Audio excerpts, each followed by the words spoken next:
Hello friends, my creative friends.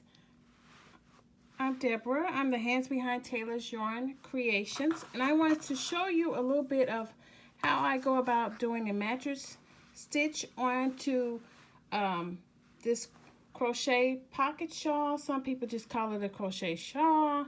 I call it a crochet wrap because as a writer, I like to have something that's kind of cute to wrap myself up in.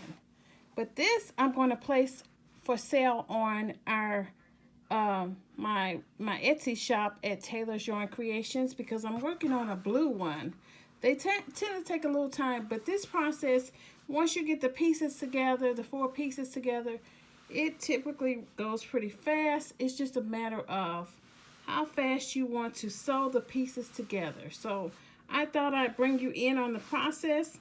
I've already, as you can see, sewn a little bit of it here, and you can see it's this really nice seamless look. You can hardly tell that it's been sewn together. The pieces fit just nicely.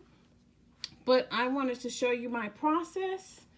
I hope you can see this. It's what I'm doing is I'm taking, if you can see here, there's a V-stitch here. The top part of the back and front single crochet stitch has a V. I'm just going to take, I'm going to work in a zigzag pattern, and I'm just going to be taking just the edge of this side and then the edge of the back side of this, and then it creates almost like a I want to say like a shoestring look, and then when you pull it tight, then it really closes up nicely. So let me see if I can, hopefully you can see this on the camera. I'm trying to learn how to use technology as I show you various tutorials, but I'm just going through the back stitch of this, and then I'm pulling the yarn through. I've left a lot on the edge of this shawl so for this purpose. I don't even pull it all the way through because I like to pull them close after so many stitches. And then I'm going through like the back of this stitch. And I will just continue this all the way through. So I'll do another one, or maybe a few more, just so that you can see how it works. I just go back and forth, and it almost looks like, I want to say one of those dresses where they have the corset and then they pull it real taut and tight to give the waistline. Well, this is a similar approach to it, or it gives me that impression of something similar to it. It can even be like a shoestring where you tie it pretty tight. You want to make sure you don't go on the same stitch that you did, just so that you have enough yarn if you're using this approach. There's various ways you can create or bind two various pieces together. This is like I said, it's called the mattress stitch. I believe that's what it's called.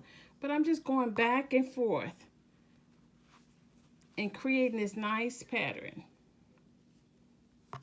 giving myself plenty of yarn, making sure that I don't go into the same stitch twice.